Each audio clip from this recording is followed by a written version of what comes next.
Sa radyo, DJ Shaila Cordero. live sa 106.7 DYIS-FM ang Palangga Ko.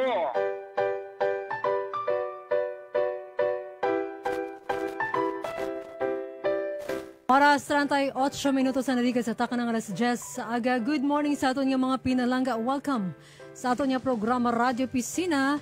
Upod sa kunugon Zoila Cordero, tubtob alas 12 subong nga udto. Sa subong nga adlaw sa aton nga Miyerkules nga edisyon, syempre upod na naman naton ang katapos ng aton nga Municipal Agriculture's Office kay regular ni sila. By the way nga aton nga makaupod kada Miyerkules nga adlaw ug magdulong man sa inyo sa mga update sa mga programa kag mga aktibidades nagikan sa aton nga Municipal Agriculture's Office. Pero antes sina tamyamon taan ang aton mga pinanagot syempre. Unahon tang amay sa aton nga Banwa Honorable Mayor Doc Dennis Professional good morning. So man sa aton nga pinalangga nga Vice Mayor Ramon Monsig Soliano good morning man. Kag sa mga miyembro sa Sangguniang Bayan sa Banwa sa Santa Barbara good morning. Kag sa aton nga mga pinalangga nga mga barangay officials, Sangguniang Kabataan officials, kag subong man ang mga senior citizens sa 60 ka mga kabarangay sa may Santa Barbara good morning. Kag shout out Marina Spansit Molo Gutuhan and Ituri kag Nico sa 888 Laundry Shop sa may R&B building sa tubang sa Santa Barbara National Comprehensive High School. Kag hindi natin pagalipatan ng aton nga mga avid listeners sa may Kadagmayan Norte, Canteen Girls, Masitas Family lang ka Aviola lang ka Laya lang ka Loisa kag subong man kay lang ka Aluing kag sa aton nga mga Facebook viewers live kita subong via Santa Barbara Ugyon page as well as Santa Barbara Ugyon account. So hindi na natin pagpadugayon pa kay man madamo pa siya sa iban pa nga mga responsibilidad. Kabisi sa iyang opisina. Ato na biyabihon ang Officer in Charge sa Municipal Agriculture's Office sa Santa Barbara, Engineer Jovin Sonico. Sir, good morning. Mayong aga og yunsoy sa aton mga viewers kag tagpalamati med ayat gingaga sa tanan. Kumusta ang inyong opisina subong Sir do busy kita bati ko? Oo no, ginapa ano ko gani aton mga staff to no kay pa malibot sila. So ga prepara to sa subong sang mga anda nga mga itinerary advice man naton sa nga manaog gid sa field para makita nandang sitwasyon. Ano subong ang mga aktibidades, programa sa aton nga opisina, sir? So continuous ang aton ang Masagana Rice program ara pa man ang rabies program natin sige man livestock program natin sa recovery and repopulation sige man nga ongoing no. Sa atin nga meat safety may ang atin mga meat vendors may schedule sa nga orientation kadya kag gamay nga mga reminders sa together with the provincial meat inspection service kag national meat inspection services man ang tentative ang date sa September 17 so may mga participants kita kadya ng mga meat vendors diya sa aton public market. Okay, kumusta hon ka sir no kay man tinag-umpisa ng aton nga ang ban sa aton nga imported bala nga bugas. So ano ni siya by the way ang mangin epekto sa aton nga mga lokal nga mga manguma? So ang effect na direct effect na gid kadya no. So ang aton nga local local produce so baklon sa aton nga mga traders man or aton mga co-ops ang drawback naman kay naka-trade agreement kita kadya.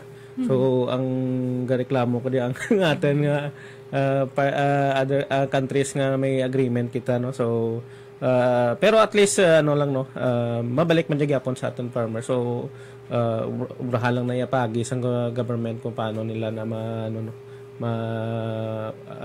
pasanyog pagid ang trade agreement natin kung muna may mga banning kita or actually 60 days 2 months no harvest seasons mo lang hindi gali 6 months so stand corrected 60 days lang starting September 1 so ang aton kadya nga nagasulad nga imported nga dan nga nga bugas no from other countries like Vietnam and Thailand more or less 100,000 tons per year na siya ang allocation natin nga sa sa Iloilo lang na so amo na ang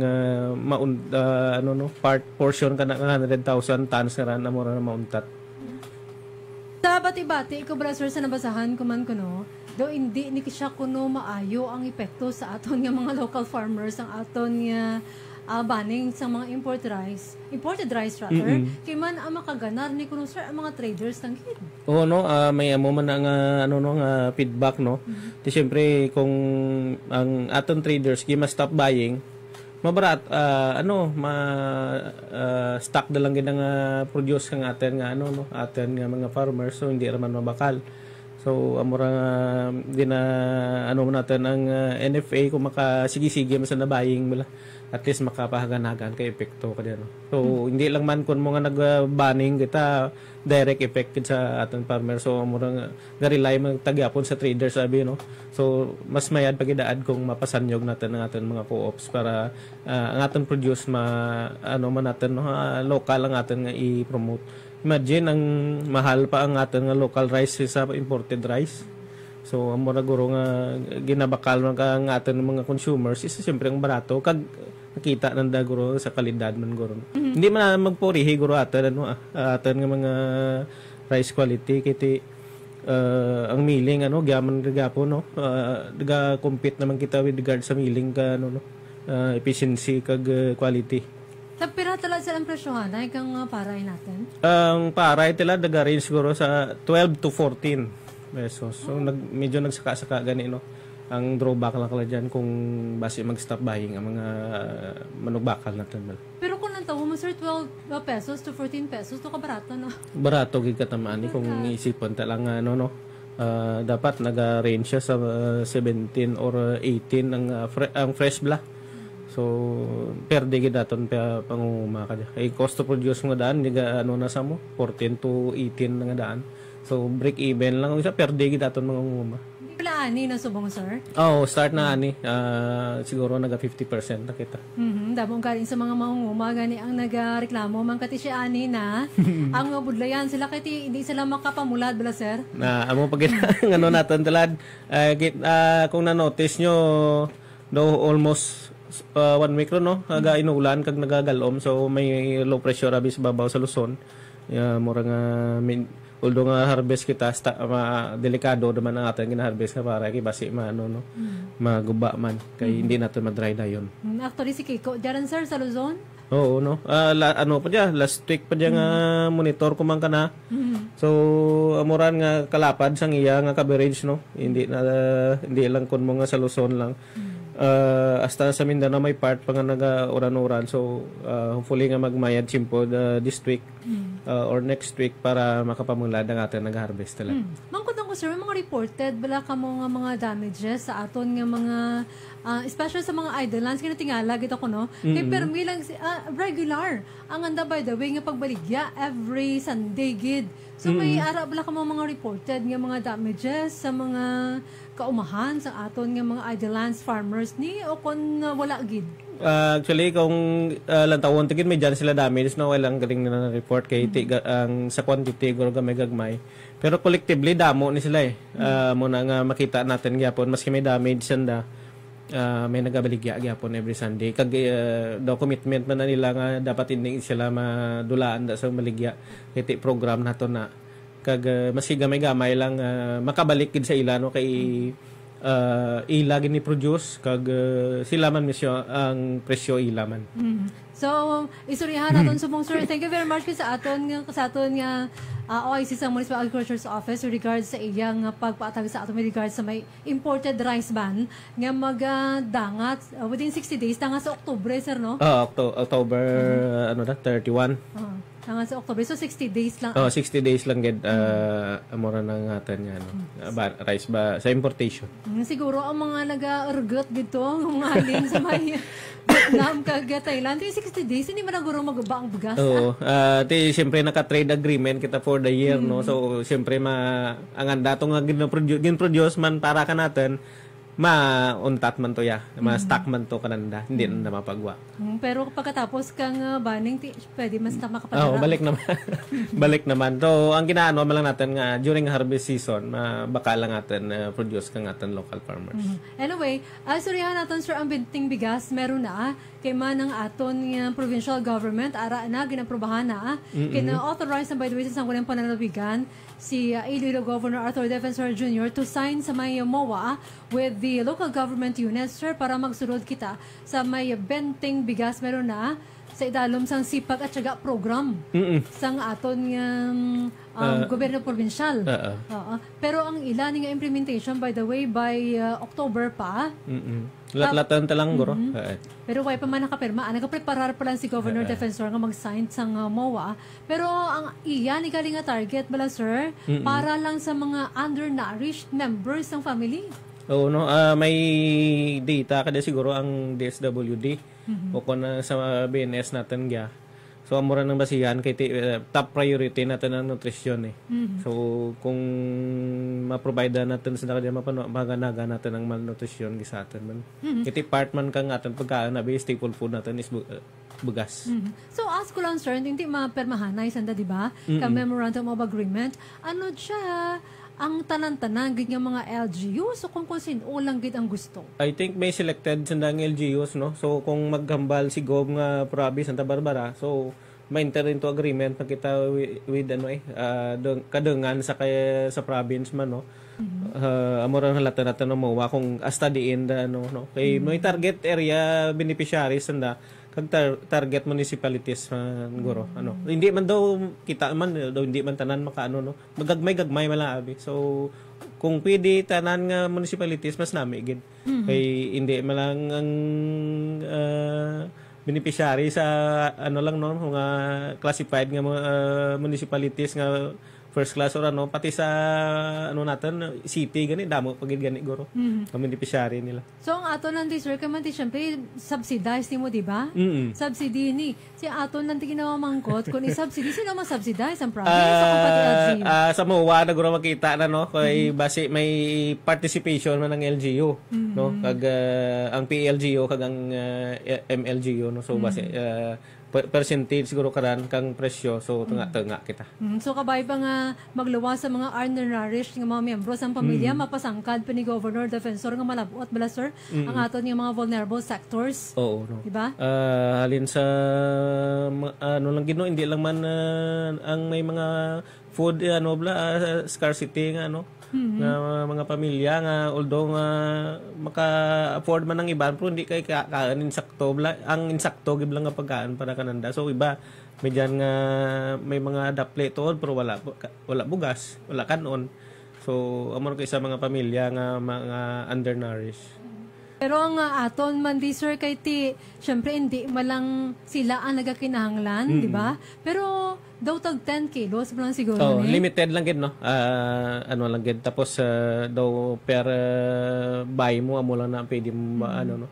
Daw pirala ka kilo ang pwede mo bakal. Ano man 10 kilos per day o kung 10 kilos per month? Per lang guro per beneficiary lang guro. So hindi man pwede nga kung I think household sa isa household daw amo lang sa certain kilos lang ang mabakal. Kay karon kung magbakal na isa, mabakal tanan maglima sanda sa pamilya ti may sanda 50 kilo. Isa ra ka sako. And by the way sir, tilad ang aton nga Department of Agriculture ginpalabotan nanda sa mga driver sir. Ang 20 pesos rice program. Oo, amor ganino may mga gina-target nga mga beneficiaries just like muna ang atin mga undernourished, mga vulnerable sector gid ang atin mga society nga kulang sa pagkaan. So asam ko sir kay man sa agriculture mangkot nang kita kung magapadayon ng ini nga programa nga although by the way may budget na ni di ba? Kay budgetan na sa 2026 national budget natin, hindi na perde. Ang atin nga gobyerno tungod sa may 20 pesos rice program nga dyan? Actually, kung taon talang gid, kung puro lang kita subsidy, gid atin gobyerno, no? Kaya dapat, pero ti priority natin na makakaan ng ang atin nga mga constituents, no. So mapagawa kita, pero kung panumdum mo naman natin in terms ng development kag dada mga gamit nga diyan nga mga ayuda bala.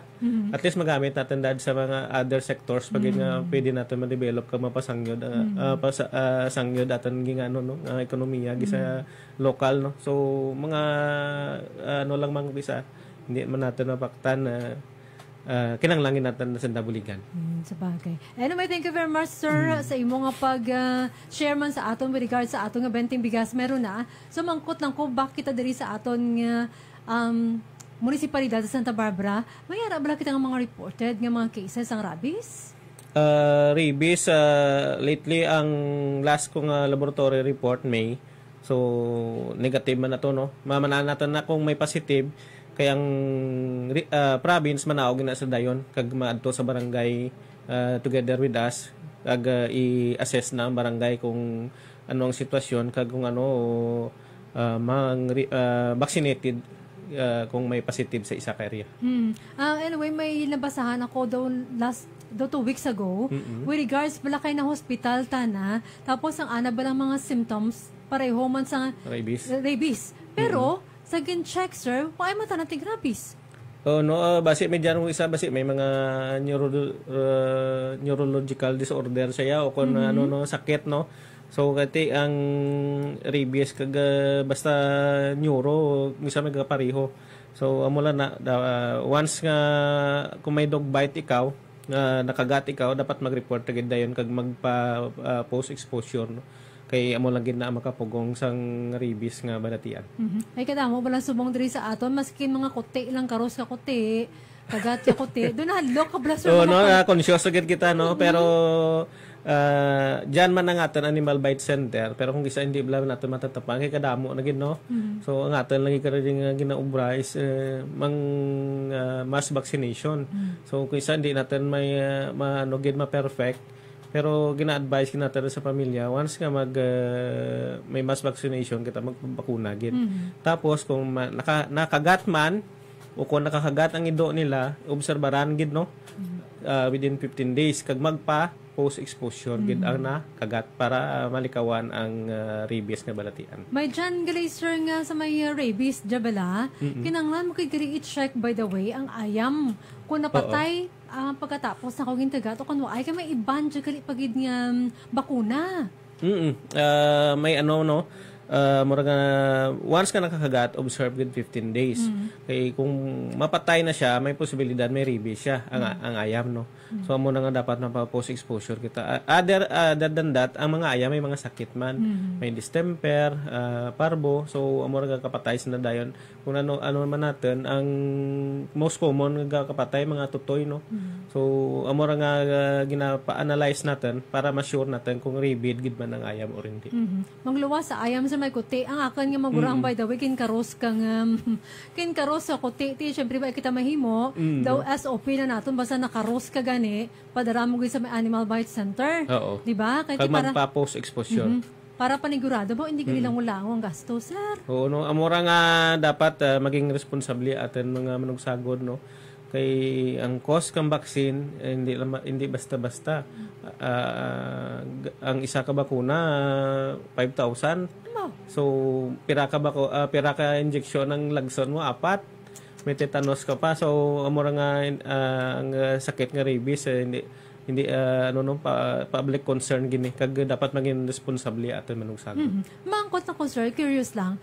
Sa history natin, no, may dyan balang biktima o kung pasyente nga nadara sa ospital nga nagka-rabies tungod sa karos kagat kakote?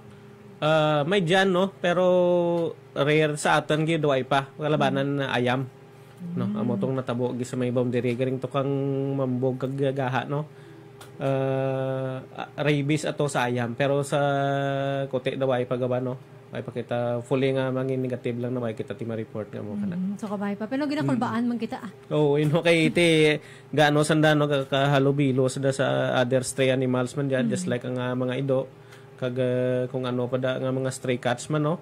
Manaman naton di why man tanan na leash ang atin nga mga kuring nga diyan. Mostly sa balay naton pero kung lantaw naton kapen pa mga lalaki galagaw gini sila ya mangita kang anda nga mate. So amo ra kisan di natin paktan basi may mga rabid animals na nga mahalubilo. Mga layaw man dyan, sir, nagkapangsilid-silid ba sa balay bala? Oo. Amo ra nang mostly cases natin sa rabies is stray. Ang hanggang ka natin, sir, sa may Santa Barbara, sige pang ating pagpanakop ka mga layaw natin nga mga ayam? Sige pa no. Medyo nahagan-hagan na natin ng stray yan, no? Pero may dyan gyapon. Hindi malikawan kang balay, tagbalay nga makagwaan da ayam, no? Pero at least nahagan-hagan natin. Pasalamat kita sa atin impos, no? Kay regular manganda nga pag-monitor ka niya. Pero kumusta ang aton to, sir, nga mga kurong? Ang kurong tato well-maintained man to, no? Kag hopefully hindi ito mabuta. Katulad daw mga 15 to 18 to. So hopefully hindi sa mabuta. Kag ihigot ka natin ng mga tag-iyas ang ido nga mga ayam sa panimalay nanda. Ipa-schedule natin to gali nag-coordinate kita with the Provincial Veterinary Office for spay neutering sa atin nga shelter. Para kung may mag-adapt, at least na spay or na neuter na sanda. Ang pinagpamangkot, kili ka natin, no? Via sa ating messenger sa may, ganit yan, sa may Santa Barbara Ugyon. Nga kung may ara, kita ko nga libre kapon?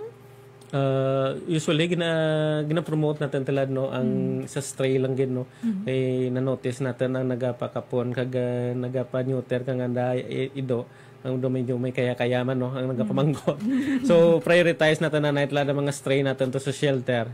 Kay mo gidatan na, wag gidatan natin matatap ka nanda, no? Kag kung may ma-adapt, at least hindi na sana magdugang may populasyon. Pero open kita for adoption, sir, no? Open kita for adoption. Ato, why ko lang ma-post pa, no? Kay pa natin to. Isipon pa to sanda para ma-spay neuter na sanda para bago natin ipa-adapt. Kaya man magasto man, sir, kung kita ang cost nga daan sang namura nga daw kita magpa-spay neuter man.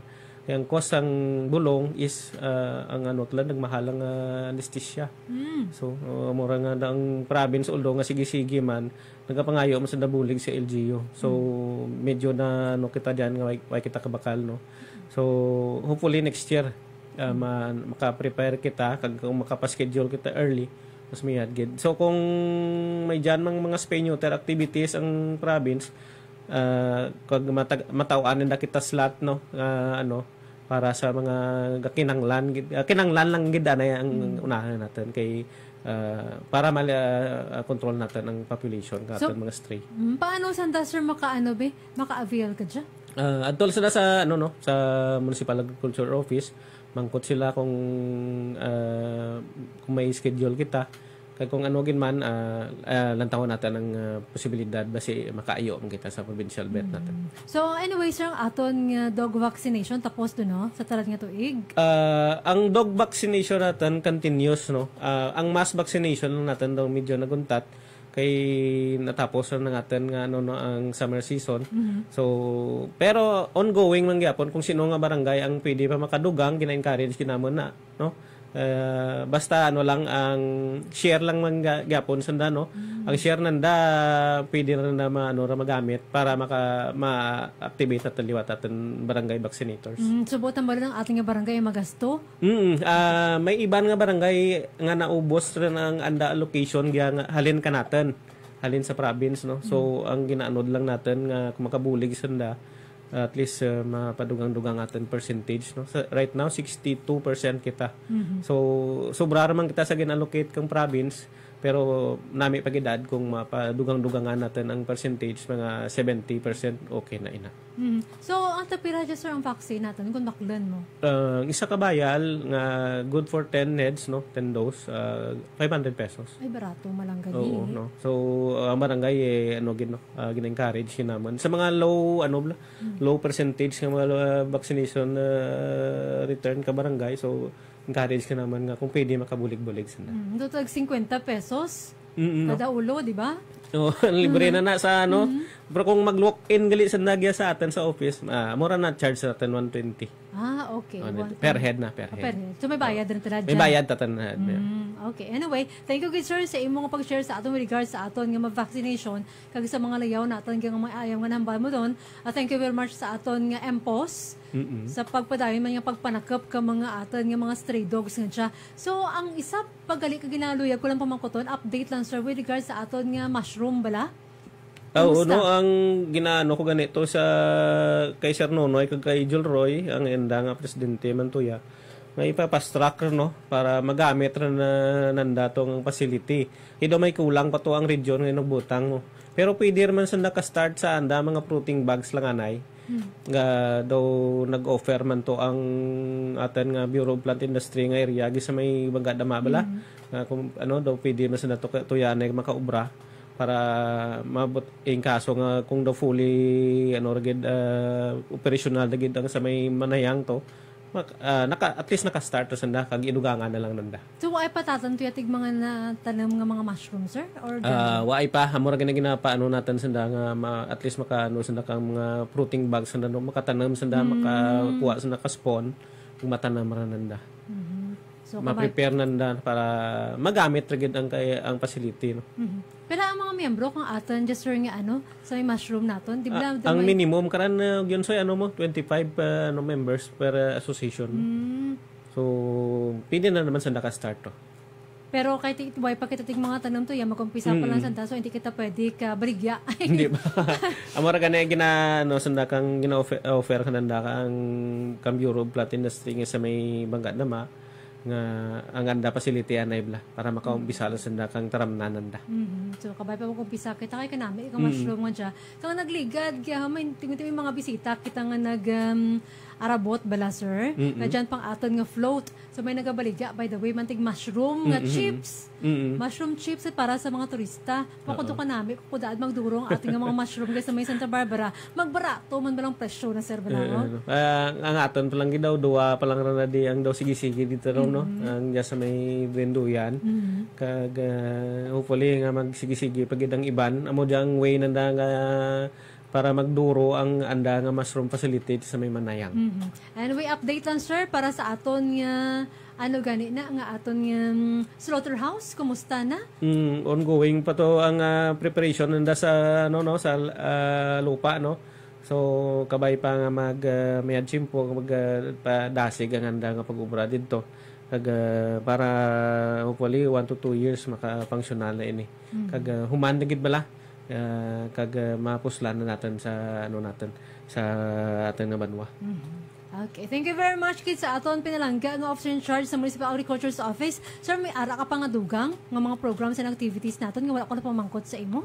Amo lang na ang aton nga ang agromet natin kung mga medyo teki kamo da ang aton weather station.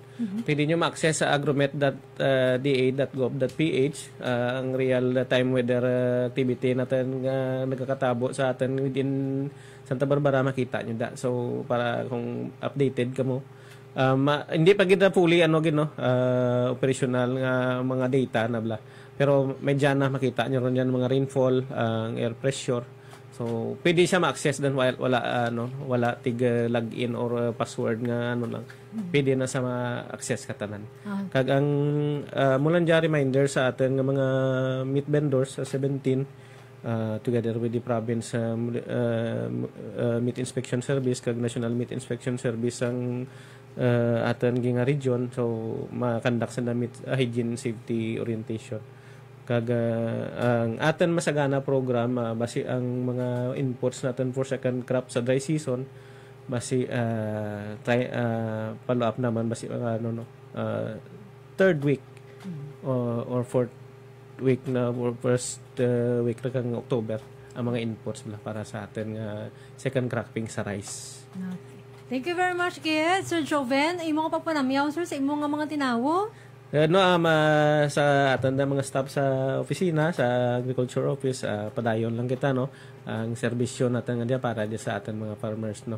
So dapat obligado kita nga mag-adto kananda kag mag panginunanon man no, para manaan natin kung anong karatabo sa field. So kag sa atin man mga livestock farmer, so hopefully nga makarecover na kita sa atin nga ISF nga dia, makarepopulate kita to augment man sa atin nga ano sa urihi sa atin nga slaughterhouse. So mula na nay kag other programs kung may ara inform lang naman kamo. Kag kung ano kadto lang kamo sa opisina no, kag in preparation for second cropping ang atin nga PCIC no, dapat magpa-insure kita.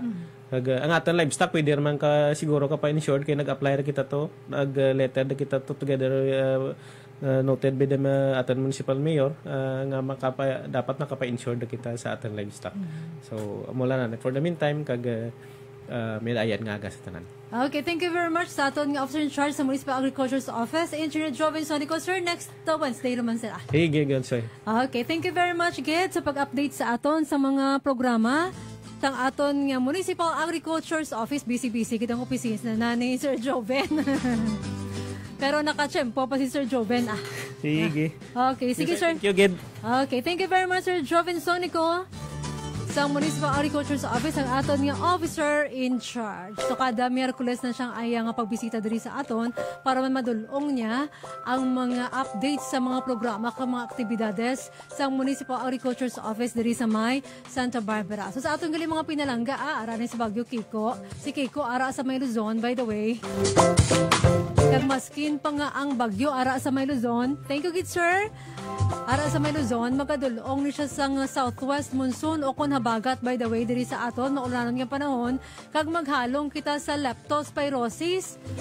O ginsyente, ano mo pa tiyang aton nga live na yan? Ka-importante ni siya, leptospirosis, by the way. Amo gini siya, by the way, isaman sa makamamatay nga balatian.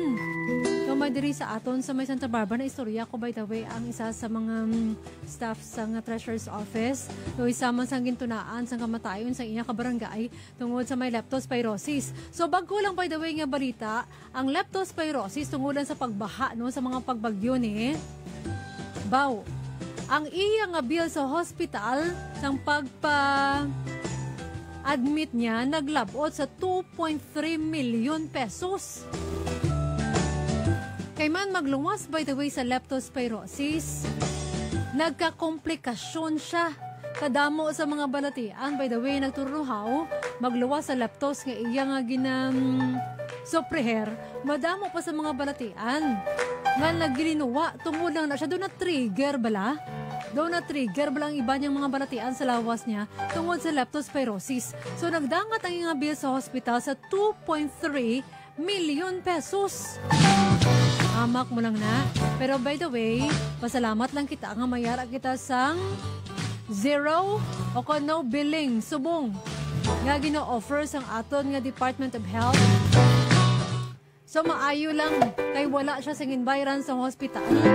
Tagin salo sang PhilHealth, tagin salo sang DOH ang iya nga bill sa hospital nga 2.3 million pesos. So namala naton diri sa aton sa may probinsya sang Iloilo, tatlo lang gid, by the way, ang zero billing. O kung no billing, pag guwa mo, perma ka na lang, guwa ka na sa hospital, pagkatapos mo admit, wala ka sang bayran, masigin 5.